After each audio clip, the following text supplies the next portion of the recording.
the Angels as a team, I don't know if it's because they're Organization. on. Yeah, as an organization, I don't know if it's Yeah. because they're on the West Coast, but like Mike Trout is having a ridiculous season, and we Oh hear my nothing. God. It's Because unbelievable. but it's He is regular. going off, It's and you regular He though. can't. homered in 10 straight games. And Did he? exactly, and and the Dating back thing to is, last season. and we Oh, hear okay. nothing about it. And I don't know if it's an organizational thing or if it's an MLB thing, but why we hear more about middling teams like the Astros and the Yankees right now than we do with Mike Trout, who is the best player in the game at this very moment. I agree It with makes that. no sense. It, I think it's an MLB issue though, as far as like marketing Mike Trout the way he needs to be marketed. The guy's amazing. I will say, as baseball fans, we tend to just expect it, right? If Mike Trout was doing something he hadn't done, you'd hear more about it. But he is just so good and so consistent at that level that it just becomes, oh, Mike Trout hit 3 home runs in the last like 2 games. Yeah, it makes sense. Oh, he's batting almost 400 at this point in the season. Yeah, Mike Trout does that. Sounds about Like right. it's not surprising when it comes to Mike Trout, and I think that as an organization, the MLB should do a better job of making that seem like it's ridiculous by comparison, because it is ridiculous. But I know I come to take it for granted. I'm, And I'm Manny's gonna, right. We hear about Otani. Like it's not. I was It's gonna not just mention an Angels Ohtani. thing. yeah. So, I mean, it could just be a league-wide thing who they decide to market. I mean, Rob Manfred called out Trout for not marketing himself. Like I guess he Ugh. forgot what his job was, but I'm not sure what that's about.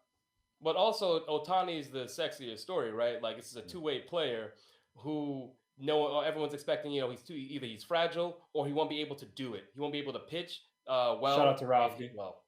Yes, shout out to Ralphie. But yeah, Otani is someone that you're seeing dominating. Like, he hit his 10th home run last night, which is tied for MLB lead with JD That's Martinez stupid. and Acuna.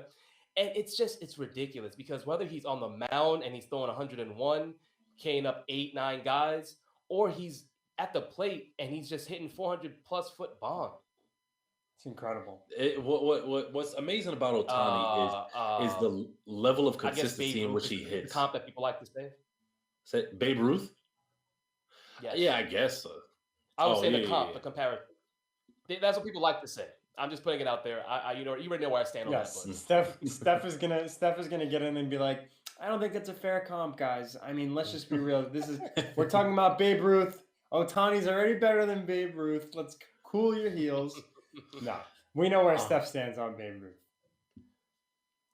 One other thing I did want to mention is just his line, right? So he's batting 273, 22 runs scored, 10 home runs, 24 RBIs, 6 stolen bases.